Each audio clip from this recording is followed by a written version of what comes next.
And this is going to be Tuesday, September 19th, regular class, because we're going to be doing stuff that my advanced class is not doing. Homework is due today, and hopefully you follow directions if you get to. Newsella article is due tomorrow. Football spirit game also tomorrow at 5:30. Bell work today, Magic Lens article failed. So our two sentences for today that we're going to have a chance to go through. Tried to make them a little bit easier. We'll see how well I did. First sentence says, tonight I will read my article and pass my quiz. And the second sentence, I am lazy, but I do not want to fail. Once again, fingers crossed that that is not too accurate. Here's how we're going to do it. We're going to do a class-wide impact learning. So what I'm going to do is, as we go through it, I will let you guys just sort of speak together. And as long as you are all in agreement on the right answer, then you're good. If someone is incorrect, then as long as most of you have the right answer, we'll go with it. But if most of you have the wrong answer, that's where the impact comes in. Make it louder. So it says, tonight I will read my article and pass my quiz. Tonight, what part of speech is it? A noun.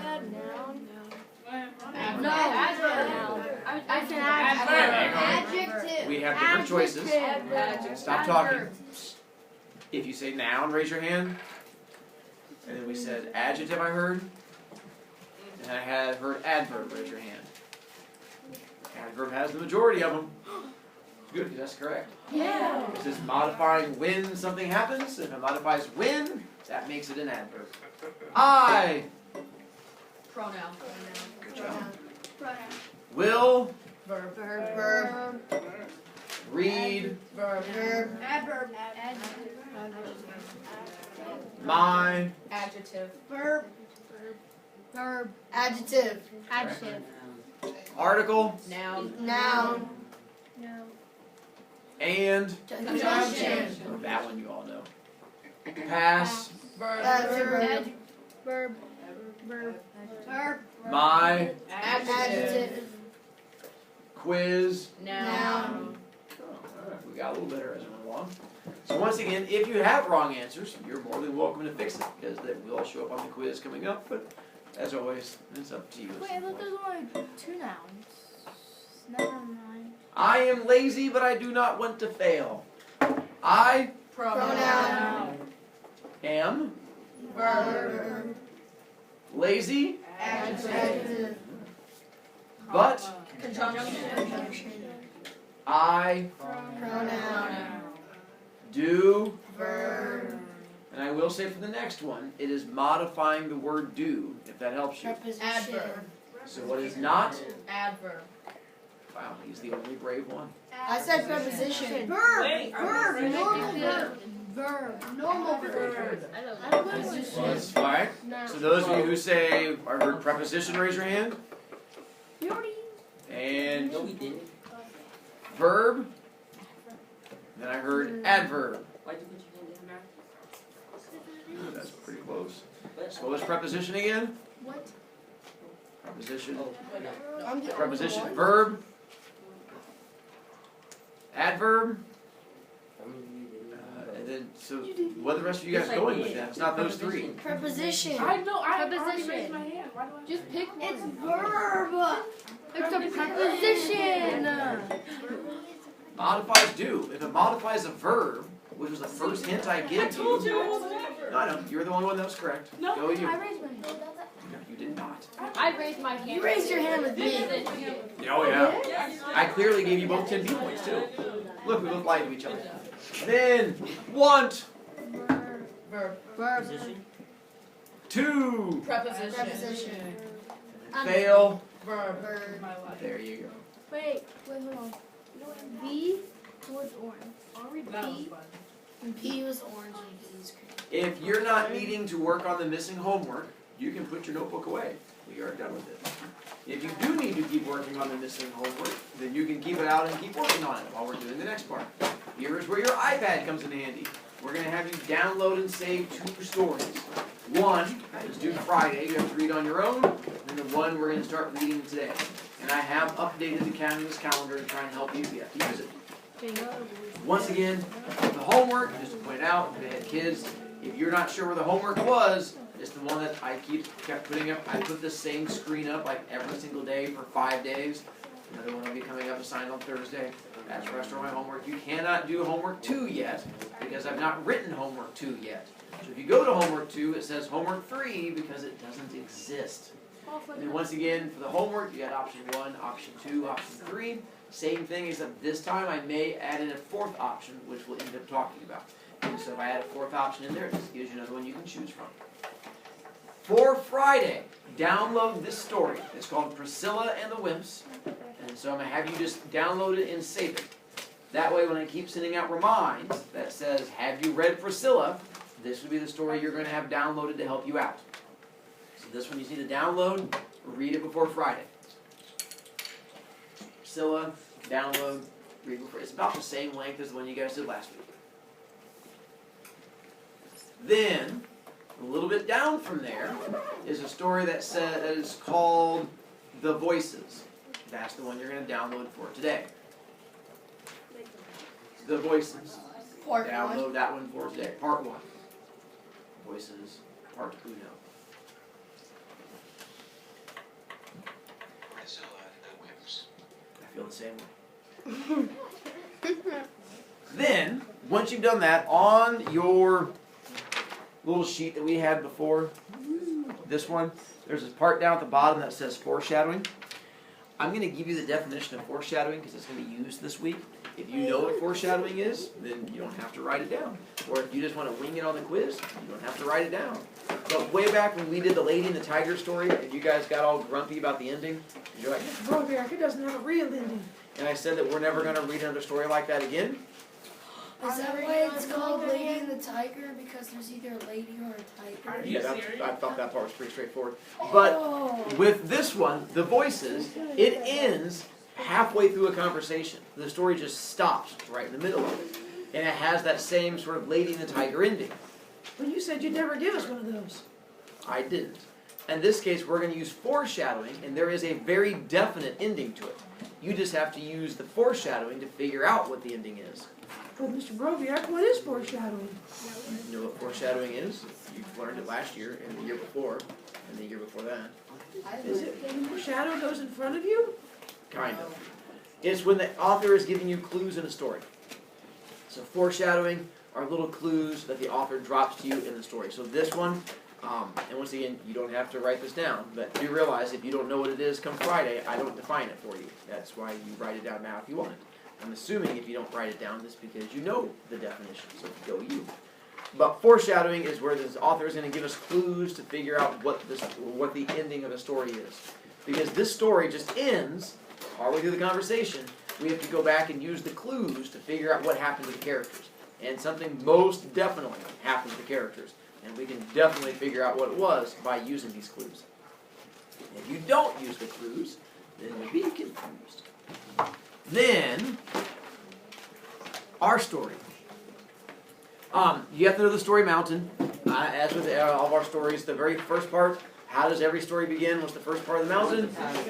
The boring part. Exposition, which is the boring part. This one's going to get into the exposition, and it's going to introduce our character. It's going to give us a little bit of the setting. And then what comes after exposition?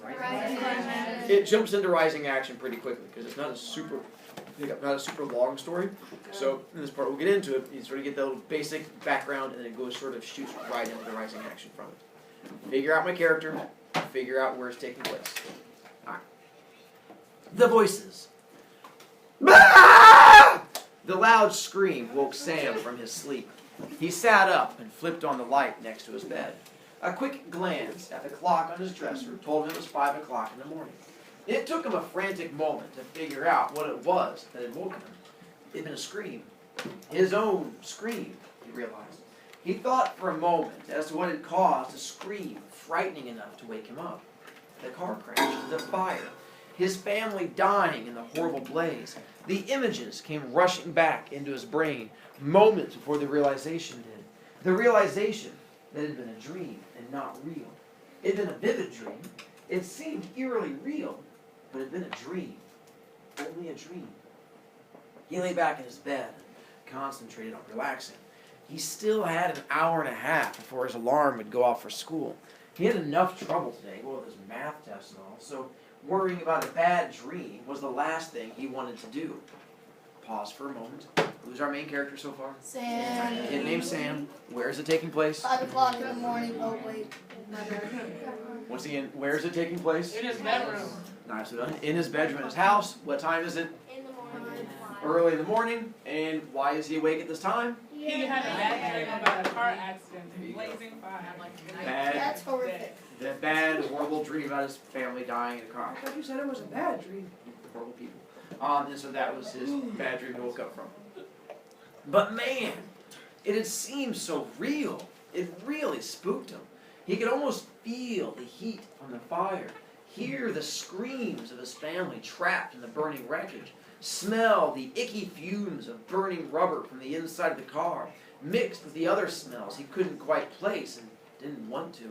A smell that reminded him of summer barbecues for some reason. Well, he knew he didn't like it. No. He shook his head and tried to clear the disturbing images from his mind. This wasn't helping. He turned off his bedside lamp and rolled over to go to sleep.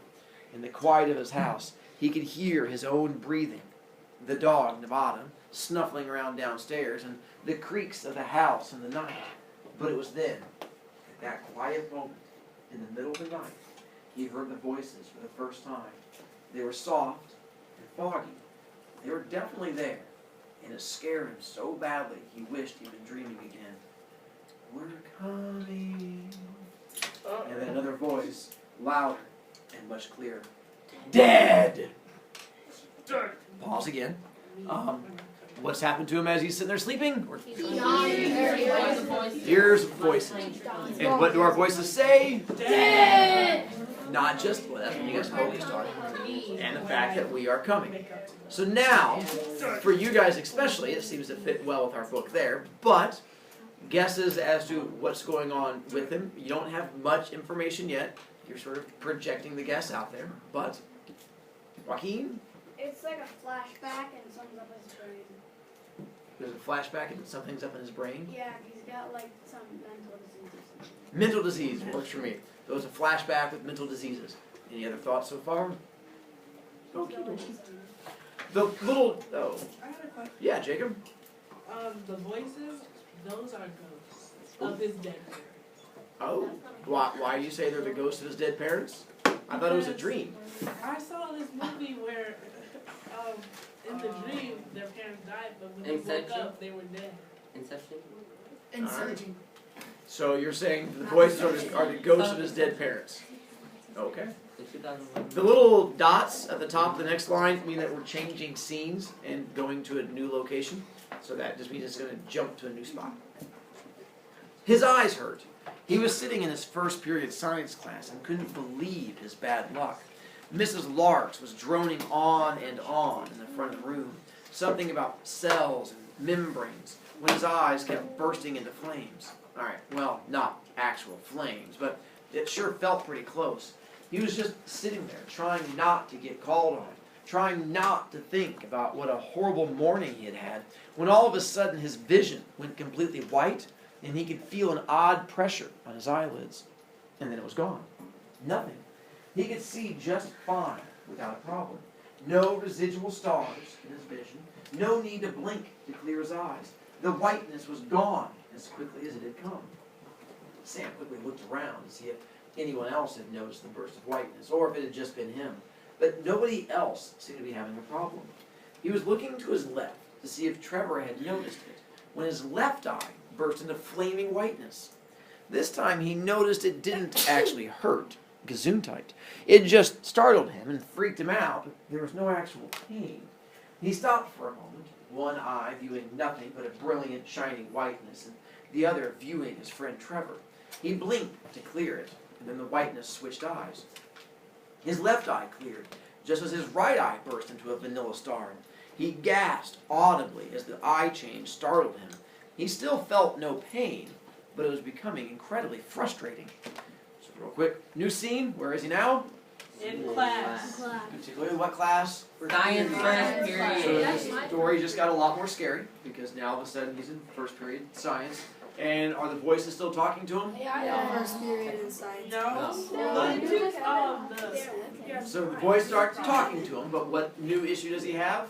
His eyes feel. And basically he has one eye that goes completely white, like holding a piece of like white paper up to it. And not only does it keep going white and then changing from one eye to the other, but he has something else he feels too. Pain.